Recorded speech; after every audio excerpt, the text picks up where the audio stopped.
Barack Obama ndetse n'umugore we Michelle Obama bahakanye ibyo kuba baratandukanye cyangwa se bafite icyo gitekerezo cyo kuba abatandukana. Ni ibintu rero bimaze iminsi biri kugenda bivugwa ku binyamakuru bigiye bitandukanye. Ati Barack Obama wabaye perezida wa Leta Zunze Ubumwe za Amerika agiye gutandukana n'umugore we bwite Michelle Obama, ndetse ko ngo umubano wabo utifashe neza habe na gakeya, aho hari ibinyamakuru bimwe na bimwe byajyaga aho ngaho bikemeza yuko rero ngo uyu nguyu atakivugana n'umugore wiwe, ndetse ngo yazanye undi mugore, ndetse n'uyu mugore nawe ngo yarari kurwana no kuba yashaka undi mugabo kugira ngo batandukane burundu, ariko bikemezwa yuko rero ngo umwe yari yarataye abana yaragiye kwisagira undi mugore ku rundi ruhande. Uwo nguwo ni Barack Obama rero washinjwaga guca inyuma Michelle Obama, akaba ngo yaragiye ku ruhande gushaka abandi bagore. Muri iyi nkuru kandi turaza kugenda tugaruka kuri Leta Zunze Ubumwe za Amerika. Wumvise ko ariho n'ubundi twinjiriye muri aka kanya, uraza kumva uburyo ki urugomo muri Leta Zunze Ubumwe za Amerika rukomeje gutera indi ntera, rukomeje gukabya rwose, urugomo rukorerwa abashinzwe abinjira ndetse n'abasohoka. Abantu bakorera rero abinjira n'abasohoka, murabizi yuko muri ino myaka ya Donald Trump bakajije umurego, akaba ngo ari nayo mpamvu abangaba bari kugenda bakorerwa urugomo mu bihe bigiye bitandukanye. Ibingibi rero nibyo tuje kugenda tugarukaho turambura izi ngingo zose. Reka tugaruke kuri Leta Zunze Ubumwe za Amerika. Nyuma y'igihe kinini cyane gishize tuvuga amakuru yo mu Rwanda ndetse n'inkuru zo mu Rwanda, ariko n'izo mu Rwanda nazo tuzakomeza kugenda tuzivuga. Icyo wakora ni kimwe gusa, ni cya kintu no gukora subscribe kugira ngo ujye ukurikira ibiganiro byacu tugenda tukugezaho umunsi ku munsi. Muri Leta Zunze Ubumwe za Amerika rero murabizi ko nyuma y'uko Donald Trump agiye ku ngoma ya kabiri, no kuvuga kuri manda yiwe ya kabiri, yakajije ibintu by'umutekano ndetse no kuvuga bati abimukira rwose bagomba gutaha, bagomba kuba basubira iwabo. Ibyo ngibyo rero nibyo byateye abantu benshi cyane kwijandika mu rugomo, aho rero minisitiri ushinzwe umutekano w'imbere mu gihugu cya Leta Zunze Ubumwe za Amerika abigarukaho ngo bafashijwe n'abayobozi ndetse n'abandi bagiye batandukanye. Urugero rw'urugomo rwariyongeye ku kigero cya 830%. muri kumva yuko byikubye inshuro nyinshi cyane.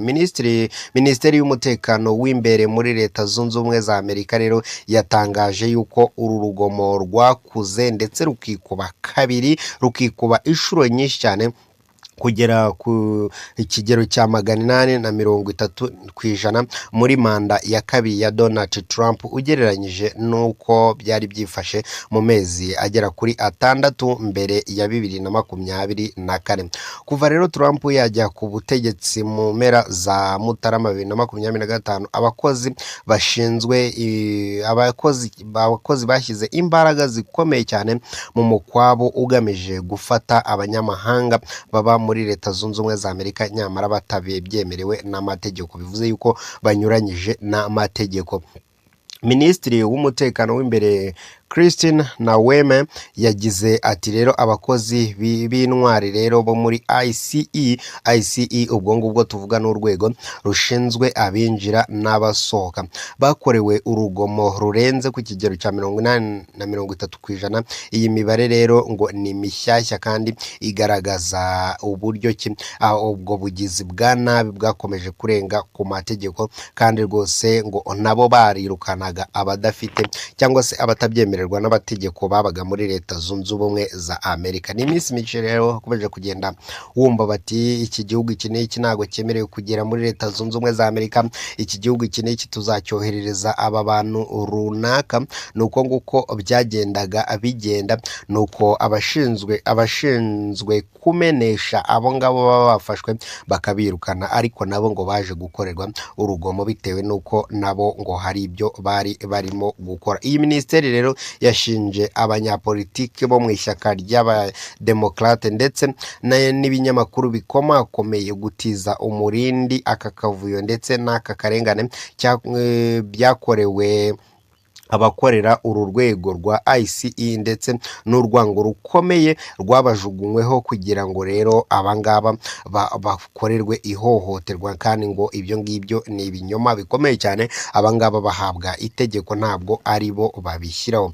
Yatanze urugero rero ku bantu bamwe na bamwe bafashije abangaba kugira ngo bakorerwe urugomo. Ni ukuvuga ngo abayobozi bamwe na bamwe cyangwa se abanyapolitike bakagenda bafasha abantu bashaka kugirira nabi abangaba bashinzwe bakora muri uru rwego. Yatanze urugero kuri Depite Saludi Karibajare wo muri leta ya California, wabaye rero wahaye agatsiko k'abanyarugomo ikarita y'akazi y'umukozi wa ICE mu cyumweru gishize, bakamutera ibuye, ibyatumye rero ajyanwa mu bitaro. Uri kumva yuko n'ubundi ni ibintu bibi cyane. Kandi yakomeje atanga n'izindi ngero zigiye zitandukanye zagiye ziba hirya no hino, haba muri New York ndetse n'ahandi hagiye hatandukanye. Minisitiri Nawema yasabye abanyapolitike rero kwamagana urugomo rukorerwa abakora muri uru rwego cyangwa se abakozi ba ICE, kabone n'iyo baba bagenzura kandi cyangwa se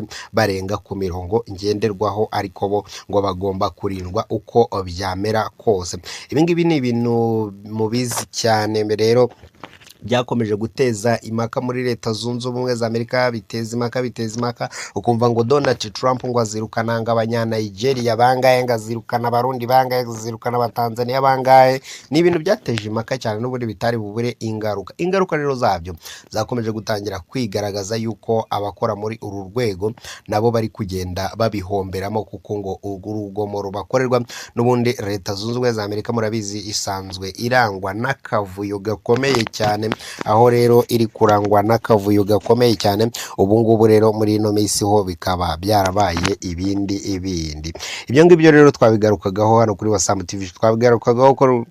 TV, Show, tubabwira ngo twagarukaga no ku nkuru ya Michelle Obama ndetse na Barack Hussein Obama. Ni umuhungu rwose ufite imamuko hano mu gihugu cya Kenya, hano hirya rwose muri East Africa. Rero aba bombi bateye utwatsi ibyo kuba batandukana. Ni mu minsi rero ishize byavugwaga yuko umubano wabo utifashe neza habe na gakeya. Barack Obama ngo yashatse undi mugore, ndetse na Hussein Obama uyu mugore wiwe Michelle Obama ngo ari gushaka undi mugabo hafi aho ngaho. Hagati aho ngaho rero bari bafitanye abana bagera kuri 2. Reka tukubwire ubundi byose ukuntu byatangiye. Barack Obama rero wayoboye Leta Zunze Ubumwe za Amerika mu bihe bikomeye cyane. Uyu nguyu rero n'umugore wiwe Michelle Obama ahamya yuko yamufashije cyane rwose kugira ngo abashe kugera muri uriya mwanya kandi abashe kuyobora neza.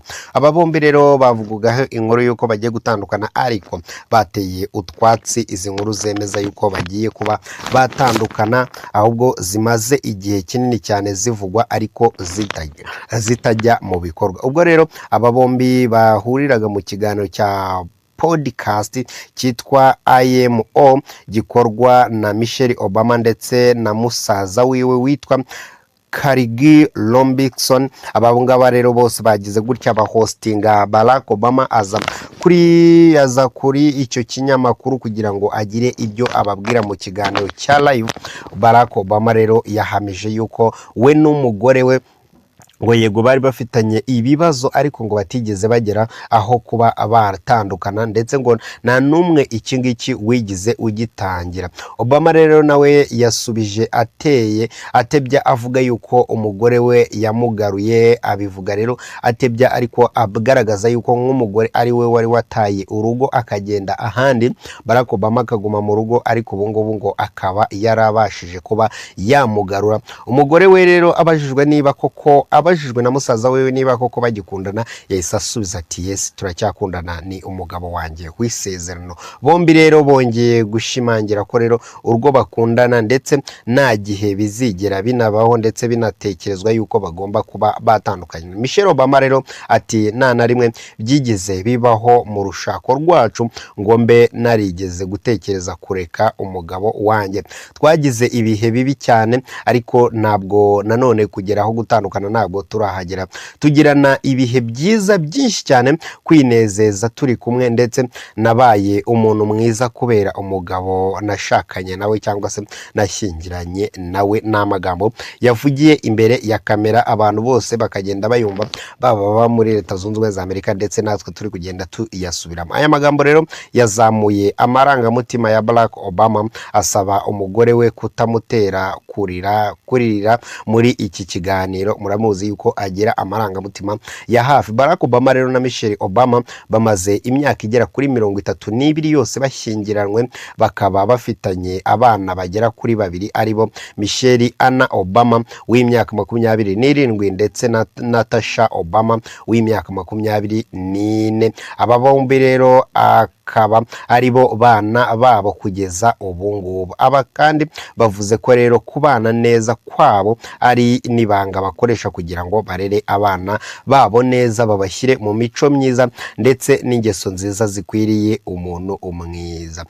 Nibi ngibi rero twakomeza kugenda tugarukaho kubiri kuvugwa muri Leta Zunze Ubumwe za Amerika, ko igaragambya ndetse no kwica abashinzwe umutekano mu rwego rushinzwe abinjira ndetse n'abasohoka muri Leta Zunze Ubumwe za Amerika, ndetse n'abandi benshi cyane bagiye batandukanye, bitewe n'uko Leta Zunze Ubumwe za Amerika ni kimwe mu bihugu bibamo abantu benshi cyane, baba ababyemerewe ndetse n'abatabyemerewe. Murabizi yuko baba hariya muri Leta Zunze Ubumwe za Amerika nta utifuza kuba yajyayo, akaba ari nayo mpamvu bavuga bati rero mugire gutya mugabanye abantu baba muri Leta Zunze Ubumwe za Amerika, bityo Leta Zunze Ubumwe za Amerika zitazatwuzurana zuzuwe n'abimukira gusa. Ibyo ngibyo rero nuko bimeze gutyo, abantu batangiye kumeneshwa, bagenda birukanwa, bagenda bagira ute, ariko abangaba bagiye babirukana nabo bagakomeza kugenda bakorerwa ihohoterwa rigiye ritandukanye. Iyi ni Wasam TV Show. Icyo tugusaba gusa nta kintu no gukora subscribe kugira ngo tujye tujyana mu biganiro bigenda bikurikira iki ngiki. Ugire ibihe byiza.